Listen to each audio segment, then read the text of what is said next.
Yo, welcome back to the Audio Theory Podcast featuring your host Superfly. Got my boy Danny. Day bar is open. Gang. My other host, was good. What's good, baby? Happy to be here. We're alive.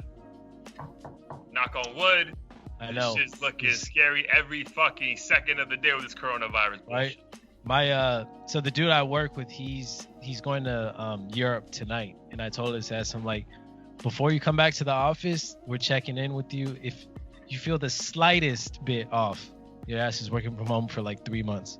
Bro, if I hear that motherfucker cough, I'm punching him in the face and sending his ass home, bro. Right? No, he went super extra with this. He bought like 100 face masks, and apparently there's like counterfeit ones. So he got the like legit CDC approved type shit that like could stop an apocalypse.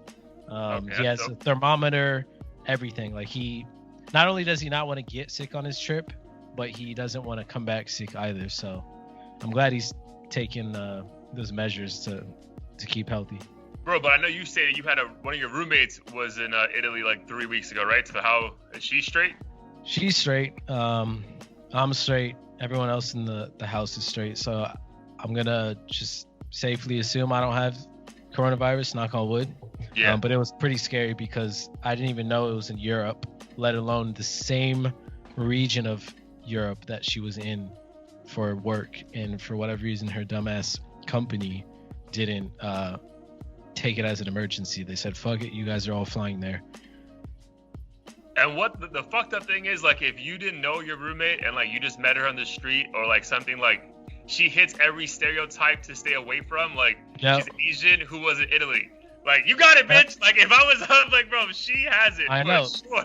Well, that's the worst part is, like, I think people forget that, and I absolutely don't condone racism. My girl's Asian, but I think people forget that if you're Asian, there's a higher chance that you might be visiting Asian countries where the shit is. Right. So people aren't necessarily wrong in freaking out a little. I freak out more so around, like, older Asian people who I know don't speak a lick of English and probably just came from like a house party in Beijing or some shit.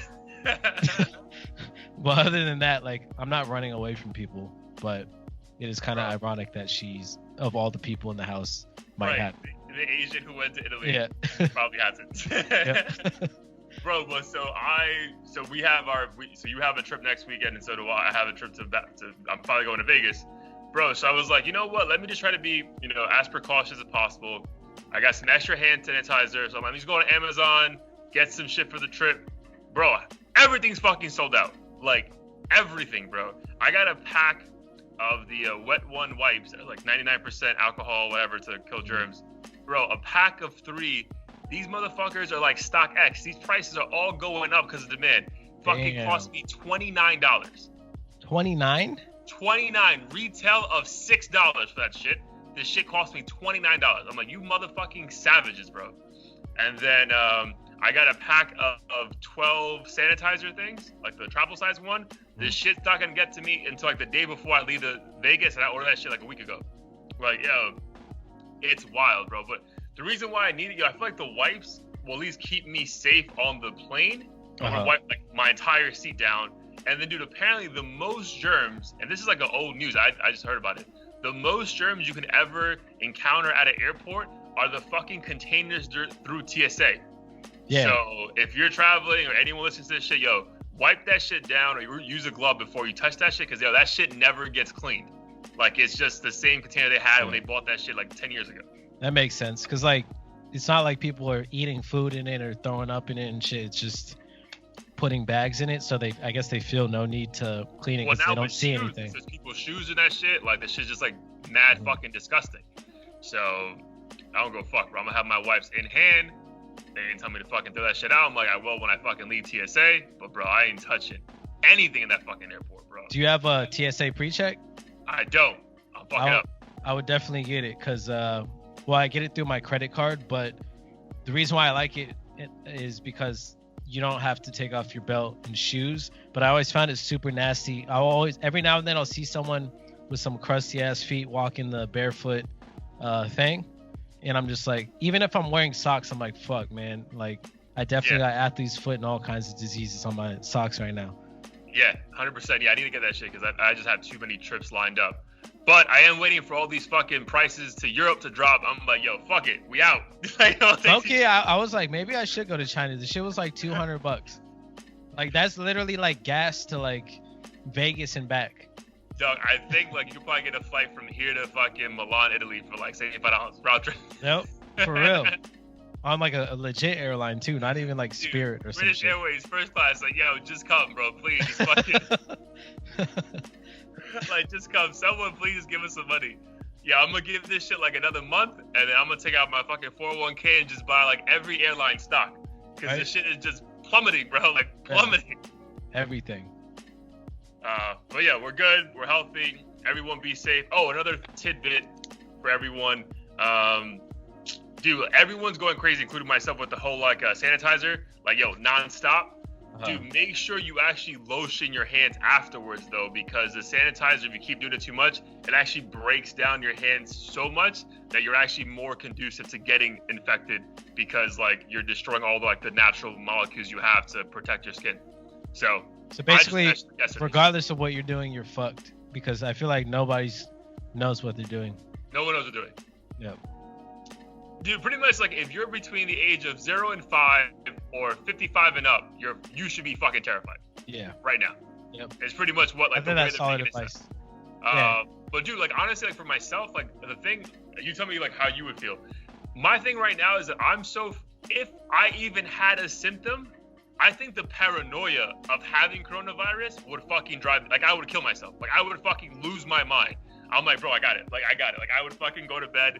I'm like, yo, why am I coughing? Why am I coughing? Like, I was just fucking low. That's how I felt on the way over to my spot in the car, because I got this random bump on my like cheek, and I started itching.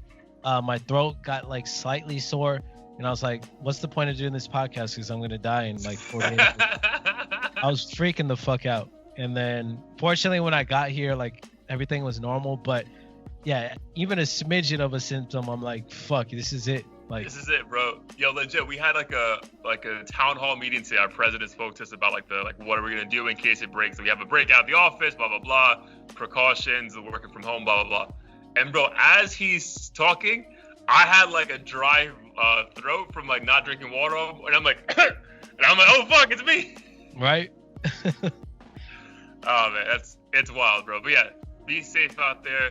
Do they have the first casualty though in California? I heard today. I think like an elderly person, like at a nursing home, but yeah, it's unfortunate. I mean, you're more of a numbers guy than me, but I've heard that like don't we get like 6,000 cases of the flu every fucking year?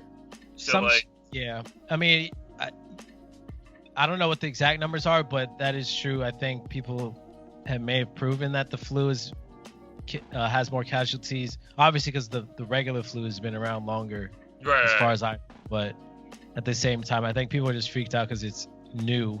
I think no one would want to admit they have coronavirus, even if they knew it wasn't gonna fuck them up, just because people would look at you like you got AIDS or some shit. Dude, speaking of AIDS, I saw a fucking hysterical meme to fucking like let people fucking laugh for a second. Is that what is it, like 300 million people get AIDS every year and everyone's still fucking raw? Yeah. We're freaking out. Yeah, there was like a million stats, like murder, fucking AIDS, the flu, and when it comes to that shit, people don't care. And I admittedly don't care in the sense of it's not on my mind all day. Like when flu season comes around, I've done it once, but that shit makes me, because it's like the actual strain or whatever, or like a weekend or dead strain they put in you, so I'll literally feel like I have the flu for like 24 hours. Yeah, no, I refuse to get that shit. So I'm like, fuck it, what's the point? But I did get the flu when I went to school on the East Coast. That shit turned into pneumonia, and that was the one time in my life where I literally thought I might die. Like I dropped to my knees and fucking was like, I prayed for like a split second. I'm like, yo, this is it. Like, just take me. It was the worst feeling ever. Like, I don't even know how to describe it. I just had no energy. I was like, I need 911. Like, imagine being out of breath, super dehydrated, like you hadn't had a sip of water in like 3 days, and were hungover like all at the same time. I was just like, I need to go or like get medicine. Yes. This shit, I was not having it. Fortunately, you know, I went to the hospital and they got it figured out. But if coronavirus is anything like pneumonia, I don't want any of it. Well, that's what it is though, because the coronavirus, like that, they say it is that, like, because it attacks your lung. So like, it is pneumonia. Like, you get that shit on. If you get pneumonia with the coronavirus, bro, you're not making it. Like, I think like. That's like the fucking like you're done. Just go. And I understand why elderly or young people die, because I was fucking, when I got pneumonia, I was 20 probably. Like, for any human being, that's like peak health age or whatever you want to call it. I think 20 to 40 is like peak health. My body was ready to fight everything. I was fucking, well, granted, we drank a lot during that period, but at the same time, I'm like, even then my body was like, yo, this shit is too much to handle. So I can imagine what like a 7-year-old would be dealing with if their body caught it. It's probably gone within 5 minutes. Once their body's like, oh shit, we don't recognize this, just turn the switch off. Yeah. Yo, we out. We're done. Yo, so where are you traveling to? So I'm going to Australia. Oh, you mean next week for the bachelor party? Yeah. The bachelor party, that's just in Joshua Tree, so it's not that far. It's a drive. You can catch a flight. Yeah. And it's an isolated area, so unless the fucking vortex has got coronavirus, I don't know how we're gonna get it.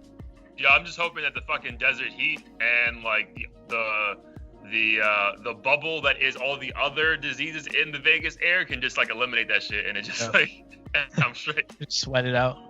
Yeah, but I think we should both be fine. But yeah, bro, it's scary because again, you just every fucking day you wake up. Like, I mean, I check CNN every morning, and it's just like 5 more dead. Apparently, there's like officially 7 cases now in New York. There's 3 cases in Florida, but like 76 people are being currently tested in Florida. I'm just like, goddamn. Like, yeah, it's crazy. I don't know where this is gonna end up 6 months from now. Yeah, dude, but think about it, bro. Like, I think when I came to see you in September, it was like a measles outbreak. Like, there seems to be some shit like every fucking year, and we just conveniently forget about this shit, and like whatever we're going through is the worst shit ever. And again, this shit probably could be serious, but it's probably gonna prove to not be as serious as the normal flu in like the overall numbers. Yeah. And we're out here fucking hiking up fucking sanitizer prices over nothing. You know what I mean? Like, well, I think that's the media just makes it seem crazy. Like, shit's selling out. People are cleaning all the shelves at Costco, and people are just panicking. So it makes you almost feel like you need to panic because everyone else is. Yeah, 100%, bro. So yeah, again, stay safe. Cough into your elbows. Wash your hands. I think a great meme was like, yo, wash your hands even when there's not a fucking national outbreak, you fucking idiots. Yeah, you dirty motherfuckers. Like, why do you need to be told to wash your hands for 20 seconds? Right? You nasty motherfuckers. I know. People are crazy. All right, man. Well, that's our lives in a nutshell. Everyone just be safe. Let's get to the episode. Let's do it. So this one is called Wack Rappers Need to Eat Too. And for all you people out there who love calling whack rappers whack, we just kind of wanted to get into first off, like what our favorite years of hip hop were, why they were our favorite, as well as some of the controversy going on amongst a lot of the rappers in this day and age who've become pretty big, like Megan Thee Stallion and whatnot, as well as Waka Flocka, who had a pretty dope interview with yes, that Everyday Struggle. Much inspired the entire like episode. Yeah. And I was never a big fan of Waka, but after watching the interview, it was dope. So I was very impressed with that shit. Yeah, he seems to have evolved quite a bit. 100%. But 2014 in hip hop, where do we see that? Was that a post from World Star? Somebody posted. Yeah, it was World Star, bro. So I'll go through the hits right now. Yeah. So damn, it was fucking forever. So in 2014, the hits we had, and I think because I was in Charlotte and like all the Spotify and iTunes things were just taking off like in 2013, 2014. So I feel like we didn't get to appreciate it and be like, goddamn, we're getting fucking hits every fucking week. But yeah. So the full list is Bobby Shmurda, Hot Nigga, amazing. Fetty Wap, Trap Queen, Chris Brown and Lil Wayne, Loyal. OT Genesis Coco, Ty Dolla $ign featuring The Weeknd or Nah, Ray Sherman No Type, Big Sean I Don't Fuck With You, Rich Gang Lifestyle, and Wiz Khalifa We Them Boys. Yo, bangers, bro. Yep. I'm gonna say for me personally, just being a New York guy, I remember I was actually in Canada for New Year's Eve 2014 going into 2015, and I made my girl at the time we were at a club in Quebec. I made her request Hot Nigga like in Quebec, and he fucking played it for me. I was like, bro, so Hot Nigga for me was the fucking jam of 2014. Yeah. What about you though? What song was the one for you? Damn, I fucking Chris Brown Loyal was during that time, right? Mm-hmm. That was on the list. That was definitely one of my top ones. I feel like I didn't appreciate Hot Nigga until a little bit later. Up? Yeah, basically. And then once I got the dance down and everything, and he was gone, and I was just like, damn, the song is actually pretty dope. When I first heard it, I was kind of like, this is on the more generic side. But once I let it settle in, I was like, yo, this shit is pretty dope. Bro, We Them Boys. Go ahead. I know, I was going to say, We Them Boys, for some reason, I never liked it that much. Yeah. Well, that's the thing with fucking Wiz Khalifa, bro. I feel like every year he ends up just having a fucking random smash. And it's like, whereas like back in the day, and we'll get in a bit into like our favorite years of hip hop. Whereas like leading up to his first album, it was like mixtape after mixtape, and like he's giving you so much music. And like now it's just like he goes away, comes back with a fucking hit, goes away, comes back. He's pretty much been doing that since like 2014. Yeah. But dude, the Bobby Shmurda song Hot Nigga, yo, I've actually lost this hat twice with that song that he thrown in the air. I'm like, yo, where'd it go? How'd you end up getting it back? You just fucking came back like 2 days later? Like fucking struggling, and she's like, I have it right here. Like legit. That song comes on, and if you're already a little bit tipsy, bro, you just lose your mind to that song. Like, yep. Because everyone knows the dance, right? Like, it's just fuck it. That's one of those songs where it makes you look around the room, like whether or not the white people are saying the. Yeah. All right. So as far as what would you say, since you've been fucking experienced to like actually looking for music, what is your favorite year in hip hop culture? Yeah. Honestly, looking at 2014, I really did love it. Interestingly enough, I think that was the year when Kid Ink and Chris Brown had like 17 songs together that all sounded the same. Yeah, but one of them was a banger though. Show Me in that one. Yeah, that's a banger. I like this year, but I don't think, just looking at the list, there's not too much replayable stuff that I like still.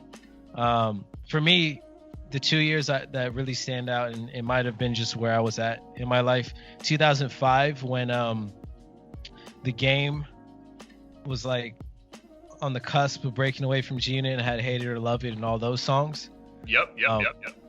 Just being in LA, I think that was like a super dope time. And also, you fucking had like the biggest rapper in the history, or the biggest rapper in the game at the time. Yeah. And that's never happened really since like Snoop and Pac. So yeah, and 50 Cent was releasing a lot of new dope stuff as well. Mm-hmm. But the Game really sold it in for me. Kanye, I think Late Registration was then. He kind of established himself and it was continuing to make dope shit. What else? Oh, damn. Lean Back from Terror Squad. Undeniable hit. What else? Them Franchise Boys with I Think They Like Me. I think the whole point here is like every region of hip hop had something going on, and like I was never bored with what was going on. So whereas like super now dope. sometimes Atlanta's just been taken over for like the past like 6 years. Yep. And this I didn't know. Chris Brown, I guess, released Run It in 2005. Oh shit! It's insane to know that 15 years ago, he was somewhat popular, and now he's a fucking megastar. So it's crazy how in just a short 15 years, someone can become, go from like being a D-list celebrity to fucking A. I know, that's like the hope we have for ourselves. Yep. In like 15 years, we're like the shit. 2035. We're gonna be the number one podcast in the solar system. All Yeah, dude, for me, it's going to have to be 2011. So 2011 give you a flashback to young Daybar's Open's life. I'm about to graduate from University of Miami. Kanye drops my Dark, Beautiful, Twisted Fantasy that winter. So that kicks it off for me. Wiz Khalifa just dropped Rolling Papers. Big Sean dropped his first album, which I thought was his fucking best album, Finally Famous. And then Adele dropped her first like actual album, like Rolling in the Deep. So there was just like so many beautiful like moments. So I would say for me 2011, because yeah, dude, like I remember listening to my Dark Twisted Fantasy and just like holy shit, like this is phenomenal. That's when Kanye became like just my favorite rapper at the time. And then I don't think Drake was Drake just yet. He had the buzz, but like Wiz Khalifa and Big Sean were at the time a little bit higher than him. So that's why I didn't mention Drake. But yeah, dude, like I was a huge Wiz Khalifa fan. All those fucking mixtapes. And then yeah, he dropped Rolling Papers in like, I want to say like the spring of 2011. I was like, holy shit. So yeah, I would say 2011 would be the year that hip hop definitely like, I completely married hip hop that year. Like I was a huge hip hop fan leading up to that, but like that was the year where I was like a proper adult, just about to graduate college, had a better understanding for music. Like the lyrics actually meant something as opposed to being a fucking kid who had his parents pay for everything for him and had no fucking struggle in the world. And now it was like, oh shit, it's actually pay for my own rent? Fuck. Like, so yeah, I would say 2011 for me was the year that hip hop definitely did it for me. But I guess going with the title of like whack rappers need to eat too, and we'll jump into the Waka Flocka interview shortly on Everyday Struggle. Dude, the funny thing is, if you compare now to then, bro, like, so we can even start from you said 2005 for you? Yeah. So 2005 to now, bro. Dude, I'm not saying there weren't whack rappers back then, but because of the ease, you tell me if you feel I'm wrong. I feel like because of the ease right now, excuse me, for people to put music out, there's way more whack rappers now. And I feel like that's not like an old head, like saying this.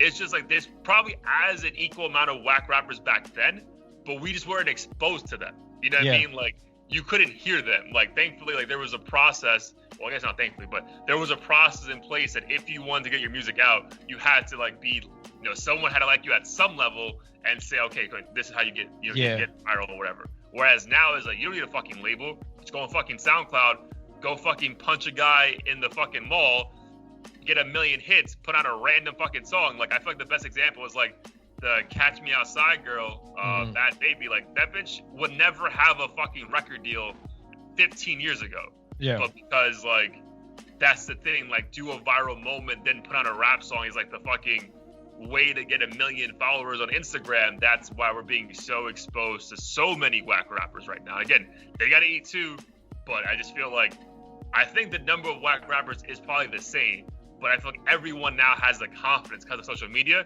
to just push it out.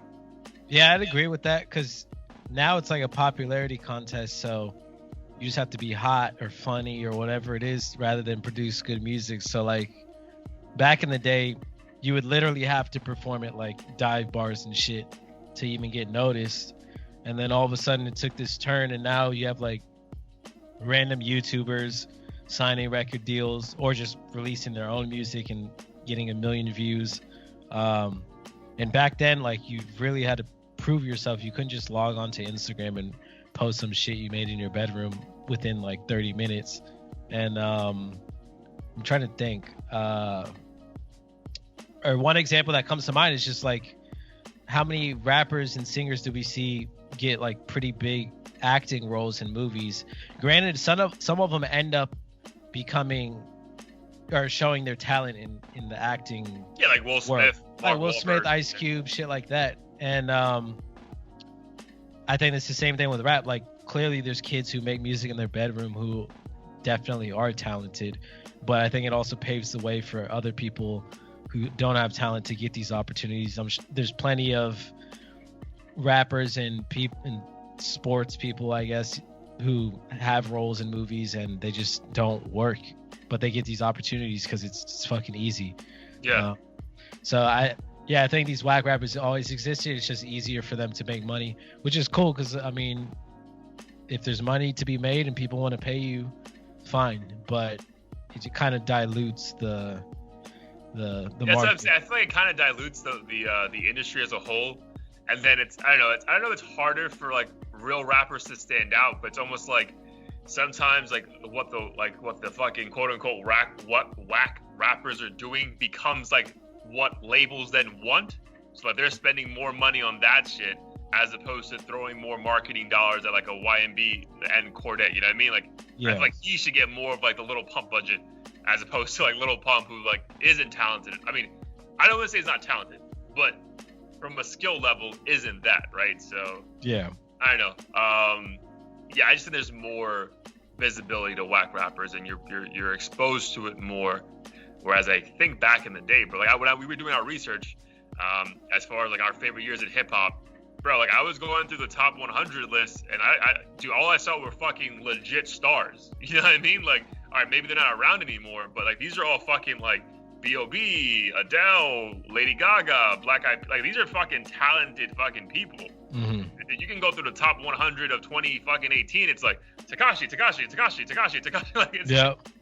And also, like, these people don't really have, I feel like, fan bases outside of hip hop. Like, I remember people like B.O.B. and Drake and stuff. Like, everyone either knew who they were or were like somewhat fans of some songs. Right. Whereas, like, when you think of like Lil Skies and people like that, even though I love Lil Skies, I feel like the average person, he's dope. But I feel like the average person still doesn't know who he is, may have never heard of him, or even knows a song from him.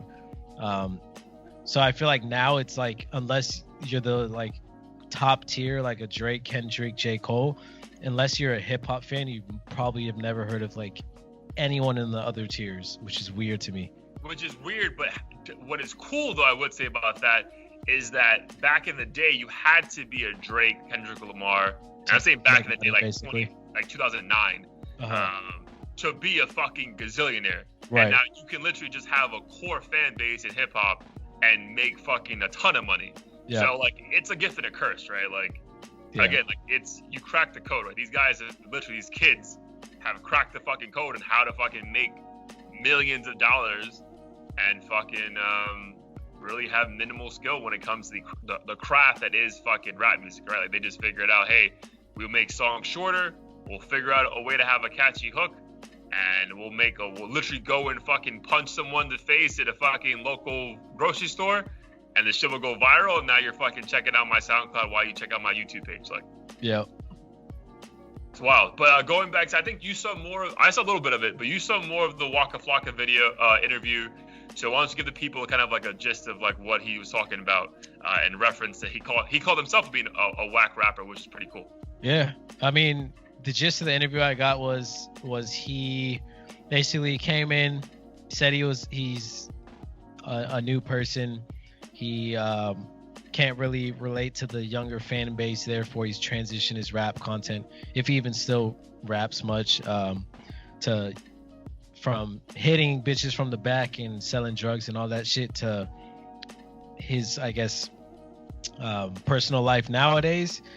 And he encourages kids to be more cognizant of the deals they're signing and the situation they're getting into, and just being true to themselves. He admitted that he was a whack rapper, but other than that, I don't think he is knocking himself for that, because he was honest. So I think he really wanted to encourage artists to be true to who they are and take advantage of the moment. Obviously, Waka Flocka is making millions, or making enough to survive nowadays. So yeah, I think he had a comment was like, yo, he was like, what, 23 or something, and he's like, bro, I just made $30 million. Like, why the fuck am I rapping anymore? Yeah. But I mean, because like sometimes like people forget, like you could treat this as a business, right? And just like as any business, like you could have goals. Like, hey, my goal is to get to a certain level and then just sell out, or like literally sell my company to someone else and go do something else. So yeah, I think that's like kind of the mindset he had. Whereas again, that was my gist of it. He's like, bro, like I only went to rap to make money. I have $30 million. Let me go do something else and make that 30 into 60 into 80 into 90, because at some point, like I'm gonna be exposed and maybe I can't keep making money rapping. So yep. And on that note, he also encouraged people who enter this genre to not get hypnotized by the fancy jewelry and all that shit that doesn't matter. I think the tricky thing is, or the trend I see is, rappers always end up reaching this sort of enlightenment, but it's always like 15 years after they've been in the game. It's never, I rarely see rappers who enter this game and within like 2 years kind of realize it. Like they're always too young to realize it till they fuck up and make a huge mistake. So realize what? Like they're like realize just I guess what matters in the rap game, just the that the materialism and just foolishly spending money and signing shitty deals and just approaching everything the wrong way. The rappers don't want to hear it until they've experienced it themselves, because obviously these kids are young. It's the first time they've seen millions. So if you want to splurge on bullshit and sign whatever if you can make money quick, but they're not ever thinking about the long game. But I feel like inevitably they don't think about it until they meet a woman they want to marry and have kids and real responsibilities. Yeah. Otherwise they're like, fuck it, what, I might die in a year, like why am I gonna worry about stocks and shit? Which is one thing he mentioned. He's like, he did some frat show and a fraternity brother there apparently was talking to him about stocks, and then eventually he realized like, oh, I could invest in this company and make money and stuff like that. I think it's people just need to, especially aspiring rappers, need to have open ears when it comes to their OGs, because they do have a lot of good advice, but I feel like most people just don't want to hear it. Yeah, it's almost like if you think about the athletes, right? Like the athletes are given to think about like a fucking star like LeBron James at the age of 19, given like his NBA contract was $25 million. His contract with Nike was $100 million. So at the age of 19, you have $125 million they just gave you. And it's just like, what the fuck, right? So people usually, most millionaires in the world usually make their first million around like 35, 40. So you've learned habits to make that money. And like as a rapper or an athlete, they're just given money and it's like, figure it out.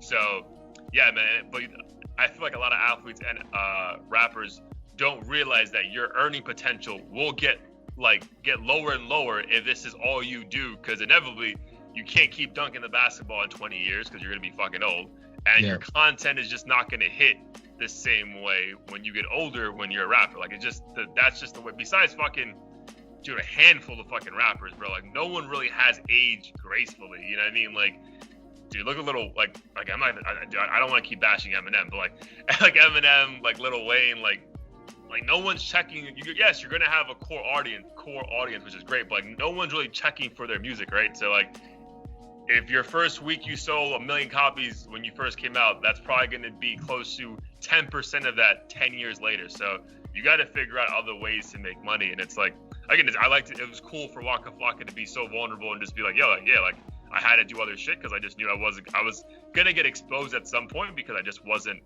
that like. My numbers what I was doing wasn't a true reflection of the rapper that I was. So yeah, that's pretty cool. Yeah, for sure. And I feel like most rappers who are similar to him would never call themselves Wack, because Waka Flocka never. I feel like he never addressed this prior to being like as hot as he was. Yeah, because that would have when he top Artist in the Pain, he was that shit was hard. Mm-hmm. That song was dope, and he wasn't trash in my opinion to the point where I'm like, how could anyone possibly like this? But I never considered him a lyricist, and I think that was the biggest distinction. Is like the same thing with these new school rappers. I never treat like a Lil Pump or whatever like a lyricist. I just see them for what they are and the moments that I would want to listen to them in, which is like partying and shit like that. Yeah. So I think there's a way for everybody to make money. Just realize it's not forever, basically. Yeah, and I feel like Jay-Z spoke about this in a book he wrote. He wrote like I want to say like 8 years ago, man. Decoded, and he was like, it's like cool. It's like a book where like it's almost like a biography, but slash like then there'll be like a chapter where it's like he'll put the entire song, and then for the next like 10 pages explain exactly his thought process when writing that song. Just like kind of like a cool biography slash behind the music kind of thing. Dope. And he spoke about, bro, like even back in the 90s, like people were still using rap as the avenue just to get fucking out the hood and make money, right? So again, you're always gonna have whack rappers. It's just to the extent of like, if you're whack, what other skills or things you're bringing that can still make you a viable investment, right? Because at the end of the day, like if you want people to fucking invest in you, you have to have some kind of return on investment. And if you're just a whack rapper who thinks he should be a rapper, like, bro, it's at least back then it's not gonna work for you. And I think even now, like you just can't be whack. You have to have something else you're doing to help, you know, people want to put money into you. So for sure. But I think you brought up in that where you were talking about Waka, Bad Deal. So you want to touch on the Megan Thee Stallion, her current beef with her record label? Yeah. I don't know I don't think anyone really knows the super intricate details, but she allegedly signed a deal and was unhappy, or claimed she was unaware of the terms and conditions until she signed a deal with Rock Nation. So she had multiple deals going on. Dude, yeah, she has multiple deals, but apparently I have the stat I sent to you earlier. The main one right now is that her current label, damn, I want to say it's 1051. I don't know exactly. Well, I think 150. We could look it up, but it's a bunch of numbers. Yeah, but that label gets 60% of her earnings, plus all her earnings from performances go to her label. On top of that, her advance was only $10,000. So literally, like, most artists make money from their performance, even if they have a terrible contract when it comes to like their streaming numbers. Yeah. Apparently, all her fucking money just came from her advance and like the 40% from her fucking songs, and then any performance she was doing was going straight to the fucking label, which is wild. Yeah, that seems crazy. I did see a statement from, I guess, like the record label folks, and they of course claim none of it's accurate, or that anything that is accurate that she said was clearly communicated to her. To be honest, I don't really give a shit what she signed. What pisses me off is I feel like at this point in time, every up and coming artist should be fully aware that bad deals exist. Yeah, dude, she's too young. Like, she's too new of an artist. So like she didn't sign this shit like in 2013, bro. Like, you just come on. Like, you've heard every horror story there is. Like, how bad. Birdman is probably the most infamous like horror story of just like someone who's in the industry who doesn't pay people. But generally speaking, I think people know industry people are shady to a degree. And it's not until they get popping when they start complaining because they realize what they're actually worth. Yeah. They're like, oh, fuck, like, I grossed 10 million, but I only went home with like $1 million. Like, what the fuck is going on, or whatever it is. And all these whack rappers are fucking building houses and shit, and fucking Russ is out here putting his name in fucking pools, and you can't afford to fucking have a YMCA. Yeah, when I saw Russ's house, I'm like, shit. Like, whatever he did or whatever he's doing it the right way. Yeah, dude, he took the mean, but again, it takes a strong artist to do that independent route, right? Because a lot of them want to just get that guaranteed money, and like the Nipsey Hussles of the world and the Russ are like, just nah. Or the Chance the Rappers is like, nah. I'm gonna put all my shit out myself, and I'm gonna get all the benefits, and I'm gonna get all the money. So, but yeah, that takes a strong ass fucking person, right? Because it's almost like the same thing as like you and I quitting our jobs tomorrow and just saying I'm gonna do this shit on my own. Yeah. So that's fucking terrifying. So it's hard to have sympathy. I mean, I know music industry folks are probably predatory in a lot of ways, but at the same time, there's so much information out there. Just do your fucking homework, ask all the questions you need to ask, and get answers in writing. I just don't understand, like, at what point, you know, it's fine for her to be like, oh, I didn't realize what was in the contract until after the fact, and then now she can demonize all the people that she was talking to. I'm sure it feels fucked up if they come across as like your best friend and shit, but it's a business at the end of the day. Like, people aren't just out here with free money fucking tossing it at you. Dude, but I low-key don't believe the numbers I read because it just seemed like outrageous. Yeah. And this is what I personally think. I think time will tell over the next coming weeks. I personally think she realized how fucking hot she is and wants to get signed to a bigger label, and is using this shit as like almost a little Uzi Vert like fucking temper tantrum and fucking spewing the absolute venom on their label for sure to get the fuck out. I'm like, yo, Jay-Z, come save me. Because, dude, apparently Jay-Z's that guy. Like, Rock Nation is like the fucking savior of all fucking artists who are on the worst deal possible, bro. Like, because if you think about like buy him out or something. Yeah, dude. I mean, I'm pretty sure he bought out, or he's in the process of buying out Lil Uzi's contract with DJ Drama, and then the reports all say she's gonna be signed by Rock Nation soon, or like fully. Because I think she's already signed to Rock Nation, but not fully. So, dude, if you think about it, bro, like that Rock Nation artist fucking roster is massive, like massive. I feel like I hear that name every day from like every day, artist. Bro. Dude, every fucking day. So, yeah, I think it's more of that, dude, or her like trying to make this. It's like almost a competition and like wanting to badmouth her current label that bad. They just fuck, you know what, bitch, just fucking go over there. Like, who cares? Like, yeah. Because again, it just seems like I can't see anyone being that dumb to sign a record deal that bad. Yeah. No. Even 10,000, like, I feel like that's not standard for any artist, really.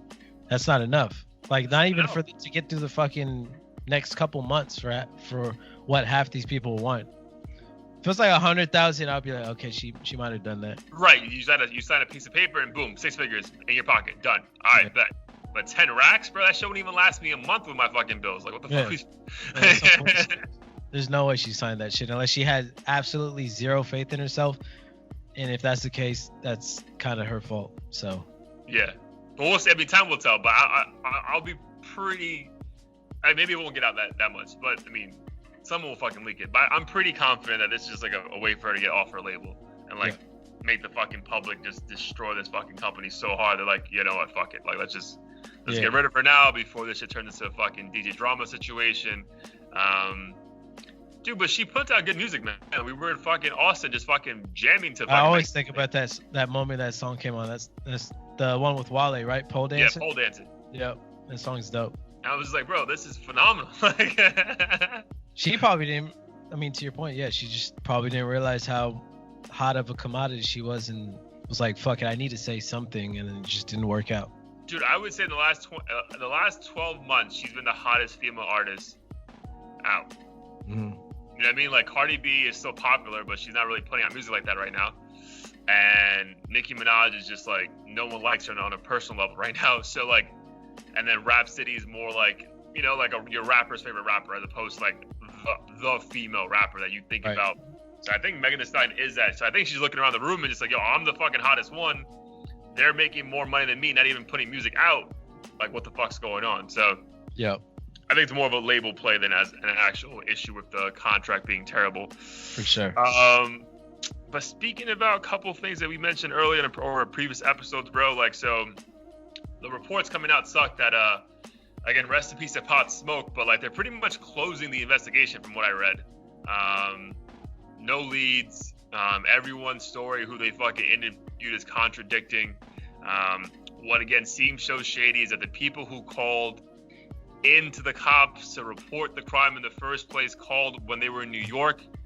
It's like, how the fuck do you know this? Like, yeah, I mean, like, it's like me calling the cops on someone running into your house right now. Like, how the fuck would I even know? Like, that's just fucking. Yeah. The theory I heard with that was someone in his crew who obviously is probably from New York may have been like FaceTiming a chick back over there, and then they heard like gunshots or some shit. Oh, really? But maybe, yeah. I mean, who knows what could happen? It's just fucking sad that like it just seems that like it's gonna be like an unsolved hip hop crime, and like you kind of wish you got justice for this in itself, just being a 20-year-old who got killed, and then just being a fucking rapper that everyone was really seeing like the rise. Man, that's what I'm saying. Like, I feel like that shit never happened back in the day, in the sense that like literally he was a nobody 2 years ago. Yeah. Like, you never fucking heard of him, and then just within a year and a half became the fucking one of the most up and coming hip hop artists ever. Because like you said, like back then you had to fucking play dive bars, you had to fucking like know someone who knew someone to put you on, and now you can just fucking like, yo, if you're talented, someone's gonna find you, right? So right. But how do you feel about the whole thing? Like, I guess like 50 Cent's really taking this on his own back and like, I'm gonna make sure any music that was gonna be released is taken care of properly. I'm gonna executive produce the track. I'm gonna get Roddy Ricch on it. I'm gonna get Drake on this. Like, how do you feel about that whole situation? I'm fine with it as long as his family's fine with it, because ultimately they know what he would have wanted or what he would have appreciated. I mean, if the profits and everything keep his family good, then so be it. But other than that, if he's kind of just coming in and taking control just because, he has a similar sound to Pop Smoke and feels like he's the only person who can really do this thing, then I feel like it would be kind of weird in that sense. But if his family's down, I mean, I'm all for it. Yeah, at first I was like what was 50's intent with this? It's because like you really haven't put out good music like in 10 years, bro. So like, are you gonna fuck up the sound for me? Like maybe hate his album? Because I'm like, bro, like Pop Smoke's been doing pretty good by himself. Yeah. And the producer that he has, like the guy from like UK, is like they have some kind of amazing synergy. Like every song kind of sounds the same, but it doesn't. But it's just like a perfect way for his voice to sound. But then in hindsight, I mean, 50 is still a fucking genius business person. He does have a musical ear, like he does. Like I think he like sometimes I feel like those in between albums he put out like after he became really famous were more like, bro, I'm a fucking gazillionaire. I'm gonna put out the shit I want to. If you don't like it, you don't like it. Like I don't give a fuck. And then for the simple fact that like 50, Pop Smoke's favorite rapper was 50 Cent, so kind of like that kind of made me feel better about it. It's like, all right, maybe this is just like him. Like you were one of my biggest fans. I fucking loved you. Like I was happy to have you around. You're no longer here. I'm gonna do justice by you in your last album. So in the end, I feel good about it. But initially, I was like, bro, like I don't want you to fuck this up for me, bro. Like you haven't put a good album out like in fucking 7 years. Like I don't want you to fucking ruin this. Plus, it seems like he loves executive producing damn near everything at this point. Yeah. Like, and he'll just hop on it. Like whether it's the fucking BMF documentary, Tekashi, this. So I think since he's just always so quick to hop on shit, it feels a little predatory sometimes. But I think Pop Smoke is different in the sense that, or even Tekashi, in the sense that they both kind of looked up to him. So maybe it's only right that he does it as opposed to someone else. Yeah, I feel that way completely too. Initially, I was just like, bro, like don't fuck this up for me, bro. Like don't make Meet the Woo 3 just like the worst album of all time because you want to fucking put some G-Unit fucking ad-libs in it and shit. Like. I know. And then not to beat a dead horse, but we're gonna speak about Eminem for like the 4th episode in a row. There was a report that came out that T Grizzly, another Detroit rapper, was meant to be on the Eminem album, but Royce the 5'9" was like, nah, chill, he's not ready yet. Like I don't want the public to just see him as like an Eminem feature, blah blah blah blah blah. So how'd you feel about the whole situation? Yeah, I heard about that. I think I side with Royce the 5'9" a little more, but or at least his thinking behind it. But I feel like he should have just hit up. They should have just fucking communicated with him and been like, "Yo, we'd love to get on the track. We're a little bit concerned that if he does get on the track, it might hurt your image in the sense that people might think Eminem put you on. How do you feel about it?"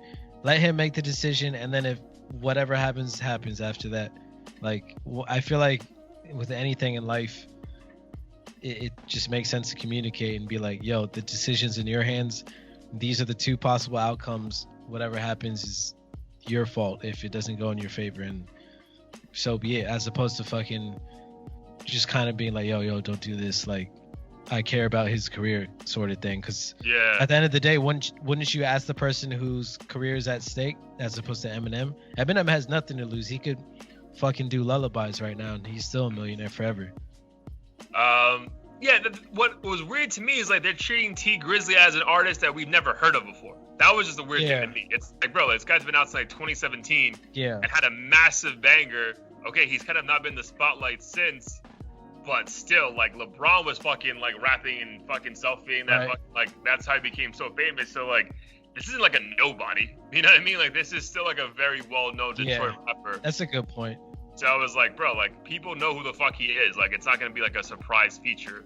Yeah. So I was like, bro, like but from what I saw, the overall commentary from Royce the 5'9" was all like complimentary. Like, bro, he's like, this guy's a really good rapper. I just don't think it'll be a benefit, blah, blah, blah, blah, blah. But if I was T Grizzly, which I get why he was mad, it's like, bro, like, I'm not a nobody. Like, this is not going to make my career because a 55-year-old rapper wants to throw me on a fucking feature on his, like, 20th album. Like, I think it's, I mean, when we think about Joyner Lucas and Eminem and their little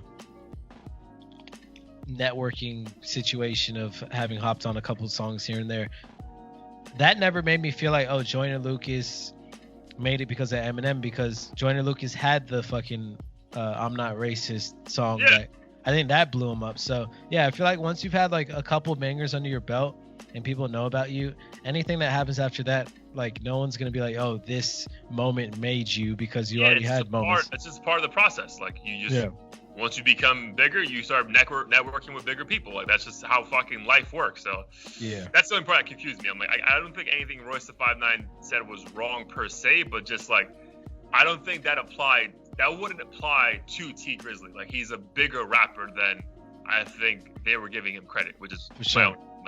And talking about big rappers, probably the biggest of the biggest, Drake dropped some fire with the Chicago freestyle.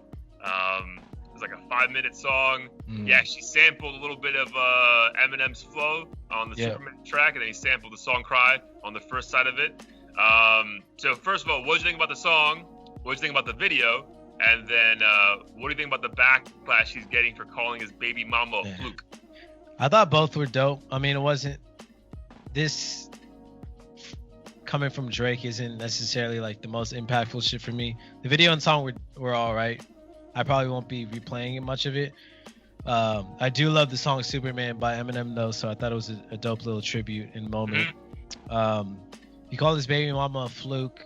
I had to actually, I'm not even gonna lie, I looked up the definitions just to see exactly what the outrage was stemming from, because I wanted to make sure people had a good reason for it.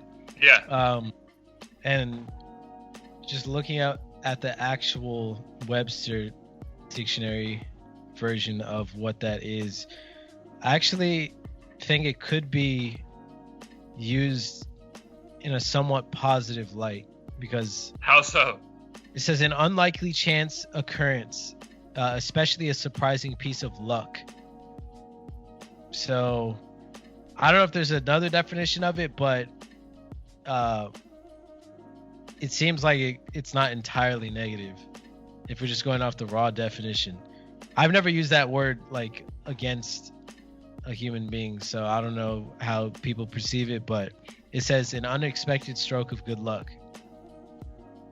So I think so. No pun intended. Stroke of good luck. I think it's the context, right? So you have to listen to what was said before and after, and I think the context of it was like, this chick got lucky as fuck. Like, so baby mama a fluke. Like that's that's how the gist of it went. Because I mean, when I use the term fluke, it's more like in sports, but that's a fucking fluke loss. That team, that's a fucking fluke win. But yeah, I mean, I don't get the fucking outrage. Like, yo, that's a fucking. At the end of the day, he's not with that lady, that woman anymore. From what I heard, from what we know, like, yo, like, if you want a rapper to be like, you want these artists to be real and genuine.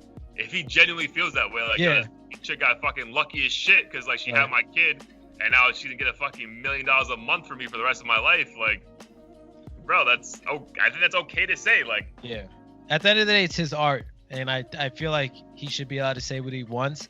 And it's not like he went out of bounds and was like super salty and was like, yo, this fucking whore did this and that. Yeah, this fucking bitch trapped me. Yeah. Like he's just like, yo, with the fucking I garbage. slipped up. She grabbed the condom and just fucking, now she's pregnant. Like, you know what I mean? Yeah, I don't think I think it's because people don't have kind of boxed Drake in as this holier than thou dude who's like so feminist and just loves women all day every day, which he might, but I mean at the same time he's fucking human, so he's allowed to express his disapproval of how shit went down. Right, and you could feel salty and still be a great human being. Yeah, like that's also allowed. Like I don't remember the last time I heard a human being outraged by being called a fluke. He didn't call her a her a bitch. He's like, he didn't say baby mama's a whore. Like he didn't say like he's not perpetuating any stereotypes. He's just like, well, I guess baby mama is kind of a stereotype, but calling her a fluke, I mean, I think that's more some celebrity shit than anything. That happens all the time. Upper echelon from celebrity shit. Like, yo, this bitch was a fluke, bro. Like, I can't even. It burns my soul when I find out how much money these rappers be paying these random girls they get with, like $30,000 a month here, $15,000 a month here, and I'm like, bro, I'm just trying to fucking make that shit on my own. Yeah. Let alone be a for me. Yeah, for me. Let alone just fucking taking a few strokes and fucking ending up with a lifetime supply of money. Yeah. But going back to the song, though, I think Chicago Freestyle, bro, will be a song in like a month that we're like, wow, banger. But I think we gotta give that some more time. Because I heard it the first time and I was like, all right, this is dope. I fuck with it, blah blah blah. But like, I really think because like it's hard because it's not on it's only on SoundCloud, so like it's not on Spotify yet or iTunes, so like it's not gonna be in your normal shuffle for a little bit. But I do think that song is gonna be a banger. I actually enjoy the video a lot because it just showed his fucking house in Toronto. I was like, I think his house is called the Embassy because dude, it's a fucking country, that motherfucker. Like, yo, it's like massive, bro. And he has like the OVO owl coming out the fucking Rolls Royce. I was like, yo, this guy just has so much fucking money. These tracks, when he releases stuff like this, it takes some time to settle in for me. Takes a minute, bro. You know that one song he had with 21 Savage, Sneakin'? Mm-hmm. That song, I just came across the music video the other day. I didn't like the song when it came out. Granted, it was on an album and everything, but damn, I fucking love that song now. But when it came out, I was like, this is all right. But it hits different later. He has that, dude. There's something about him, bro, because it's so like, whenever you think of a hip hop song, you expect something, and he just gives you something completely different, and it's just different. So you can't judge music so quickly. Which again, we're being bombarded with track after track after track. It's hard not to, but I really think give Chicago Freestyle like another month, and it watch it be like a heat of the week or some shit, because it's like there were some bars there that were fucking dope, and then again, you're fucking rapping over one of the most famous like R&B hip hop tracks ever with "Song Cry" from Jay-Z.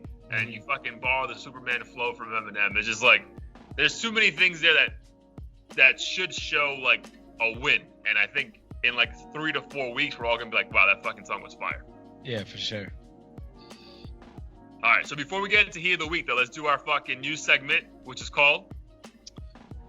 You said the news segment, right? The news segment. News segment. Keep it, leave it, or kick it. Yep. All right, so you go first. All right, let me do the little shuffle. Lil Skies. So it's keep it, leave it, or kick it? Yeah. I'm gonna keep it. Keep it, man. Keep it. Yeah. Lil Skies is super fucking talented. I think he's one of the better young artists out there right now. I saw him live 2 years ago. Fucking reminded me of XXX so much. Mm-hmm. So yeah, I would definitely keep Lil Skies. Nice. For you, Meek Mill. I'd probably say keep it. It'd be dope to kick it with him, but I feel like from a musical standpoint, he has more to offer. For me, at least personally, he kind of gives me that like Jay-Z vibe, where I feel like over time he'll evolve and develop his content more and more, and just do greater things. I don't see him as like a stagnant artist that's gonna just keep delivering the same shit over and over. Dude, but terrible performer, bro. I haven't seen him live, but I wouldn't doubt it. I feel like he'd just be screaming and shit, and you would never know what's going on. Yeah, dude, I saw him. I think we do. We know. We saw him. I mean, we saw him far away. But remember, his first performance out of jail was at Rolling Loud. But we were just so far away, it was hard to see him. Oh, I think I remember now. Yeah. But it wasn't impactful, clearly. Yeah, but then I saw him he had his own concert, and I saw him in November or September, the Future and Meek Mill concert. Mm-hmm. And bro, dude, Future fucking dusted his ass. Like, yo, Meek Mill just fucking stands there, bro. And it's just like, and it's not bad. Yeah. But it's like, not bro, like what you want. Performance. Yeah. They're just rapping. Like, all right, like, You have a video of this shit. All right, your turn.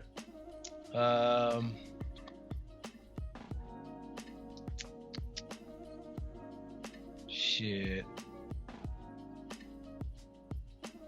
Schoolboy Q. Kick it. Has enough music that I would like to listen to with him. Yeah. But I think it would be pretty dope just to fucking tell me your thought process when you came out with that fucking Hands on the Wheel song. That was the one that was like, yo, this is phenomenal. Yeah, I was just listening to that the other day. So like, yo, like, what was your thought process? Like, were you a massive Cudi fan? And just fucking tell me how the fuck you even came up with the idea of this song like that. And he just seemed like a fucking cool ass dude. Like, I would pick his brain about like life in general. So yeah, that's a good one. Schoolboy Q, I'll definitely kick it with him. Let's do like two more each or one more each. Sheck West. Honestly, probably leave it. For me, I don't really like his music that much, nor do I know enough about him to say I want to kick it.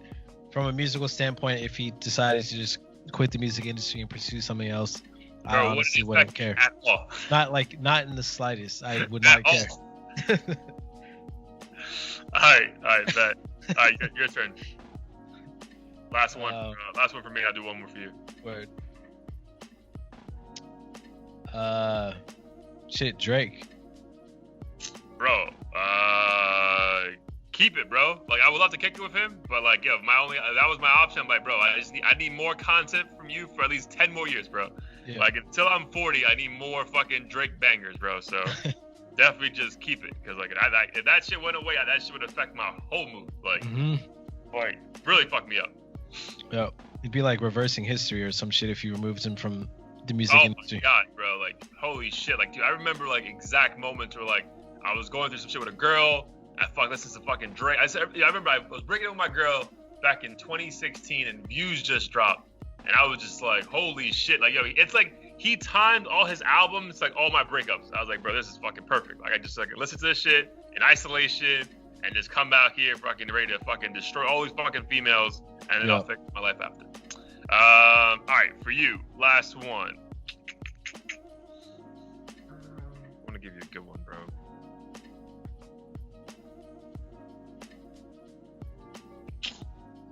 Quavo.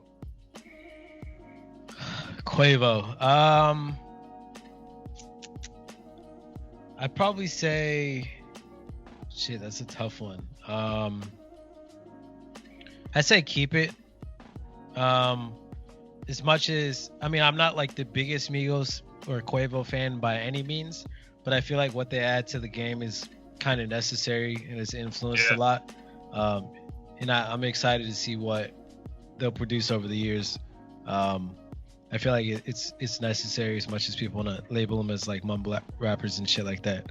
I genuinely do enjoy like what he adds to all the songs that he's featured on that are on my playlist.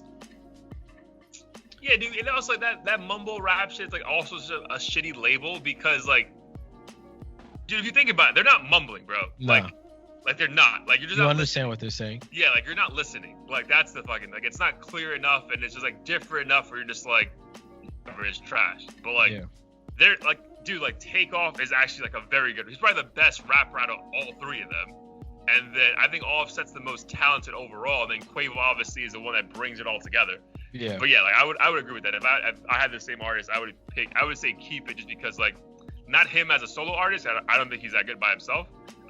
But the three together have a fucking phenomenal synergy that I would want constant Migos music like every other year and shit. Yeah, for sure. All right, man. So before we dip out here, we fucking covered a lot of shit. So I hope your listeners are fucking happy. We're giving you fresh content every week. But what is your heat of the week? My heat of the week. I know we've been I forget why, but had been talking about Lil Wayne for a bit. It was because Wayno posted something about Dedication 2 being like the dopest mixtape since whatever or ever. Yeah, Dedication were those were the DJ Drama Lil Wayne mixtapes, right? I think so. Yeah. But one that came to mind was a mixtape I listened to in college called None Higher, parentheses, We Got the Remix. I don't know if this is an official mixtape like released by Lil Wayne's camp, but I think it still falls under the official category. Hosted by DJ Benzi and Evil something. But either way, like it has a lot of tracks you would recognize, like Stunt Like My Daddy and shit like that. But I think over different instrumentals, different people featured. Fucking love this mixtape. It just really, listening to it again, reminded me of how skillful Lil Wayne is, but in a more swaggy way than I guess people would like to admit. It was kind of like battle rap, but more entertaining in a way that like a casual hip hop fan would appreciate. And I think after listening to it, I definitely put Lil Wayne in like my top list of rappers ever, just because some of the shit he says is as simple as or as dumb as it sounds when you write it down. Like it requires a special talent to put these comparisons and phrases and punchlines together, which is pretty crazy. I agree with that. So which mixtape was that again? It's called None Higher. None Higher. We Got the Remix mixtape, and it's on Dat Piff. Download that shit on LimeWire or Morpheus. Yep, Morpheus. Damn, I forgot about that shit. Dat Piff got it too for free, unless it changed the plan. All right, so Dat Piff, check that out now. Yeah, that's good. I really think my favorite mixtape of Lil Wayne was the Drought. I think the Drought 3, which was like the mixtape literally right before the Carter 3 drop. And that one had like King Kong, like those fucking songs. Like that was the one to me was like, yo, whenever this fucking Carter 3 shit drops, it's gonna be the biggest thing in the world. And obviously, it turned out to be exactly that. But yeah. I think the Drop 3 for me was my favorite Lil Wayne mixtape, and that was like 07, I think. So yeah, that was my favorite. But as far as Heat of the Week, I had a couple options, man. Bad Bunny came out with a new album that was pretty dope. But actually, I was super impressed by Lil Baby's album, My Turn. Like, nice. Very, very impressed. When did that come out? Tuesday or last Friday? Last Friday. Nice. I was very impressed by that, and he has a fucking, to me, the standout track is with Young Thug, shocker. Called We Should, and it's kind of like them talking about like how they were coming up, and like how they had nothing, and why we should still like aspire to have more. Dude, super dope, man. Like, and Lil Baby, again, he probably could be someone who 2 years ago could have been labeled a whack rapper, but like on this one, you can see that he's actually putting time and effort into his craft.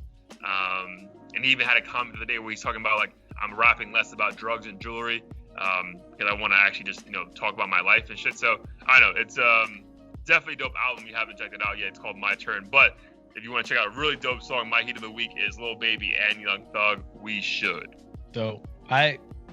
Lil Baby's one of the newer but super popular artists I haven't had a chance to, or given myself a chance to like. From the like limited stuff I've heard, I was like, oh, this is kind of sounds like a downgraded version of Young Thug, or just like a typical Atlanta rapper. Finally started appreciating Gunna, so hopefully once I listen to the song you recommended, I'll become a fan and just like, bro, if you want, you should try to listen to like their joint album is fucking fire. Word. That Lil Baby and Gunna drip so hard or drip too hard. That album, bro, that's like 8 songs, but holy shit, that synergy is crazy. Is that the one with the super ghetto like cover art? Let me see. I have it right here. Hold on. Because there's one with cover art that looked ghetto, and I was like, I can't finish this album because it is the same shit over and over. No, it's actually like a very artistic cover art, to be honest. Hold on, I'll fucking put it. Oh, it's the one with the Greek baby, with the green shit on it. It's called Drip Harder. Okay, that one. Okay, I don't know if I listened to that one fully, so I got to check it out. Bro, that album is fucking phenomenal. Like that's the one that sold me on Lil Baby. But just like an ironic thing about this album, it's called My Turn. This motherfucker puts out an album every 4 months, so like it's always been his turn. Like I don't understand, like I don't know what world he thinks like it's not his turn. Like he literally has an album out like every 4 to 5 months. But again, kudos to him. He's super consistent with it. Again, this album is super dope. I was super impressed. Not a ton of features like most of the other albums, but I mean, there's still plenty. But most, like, some of his other shit had like a fucking feature every song. It's like, all right, bro, like, carry your own shit. But yes, check out My Turn by Lil Baby, and then again, Heat of the Week, Lil Baby and Young Thug. What's it called? Fucking, what did I say it's called? We Should. We Should. Yep, We Should. Yep. All right, man. Anything else before we dip? No, just stay safe out there. Let's not end up with coronavirus. That's all. The only thing on my mind as I head into this weekend. My guy, I just fucking touched my nose. If we could pause the screen, I legit went like, yo, I got fucking tight, bro. Like, I was like, I'm gonna have to get that snippet. I got so fucking tight when I was like, what the fuck are you doing? No, fact, dude. My only focus for myself, you, and like anyone I know and our listeners, yo, just fucking stay safe. This is probably gonna end up all being nonsense. Again, people are dying, so there's some truth to this shit. But I don't think it's as bad as we think it is. Yeah. But I'd rather be fucking safe and sorry, covered in fucking like masks and hand sanitizer than be a fucking idiot out here just fucking coughing on random people and dying. So sure. Yep. All right, my guys. We'll do it again next Wednesday. Again, Audio Theory Podcast, episode 21 in the books. Whack rappers need to eat too. We need to eat too. So fucking subscribe, share. We need to fucking get this thing popping. Do all that. Peace. All right, man. Peace.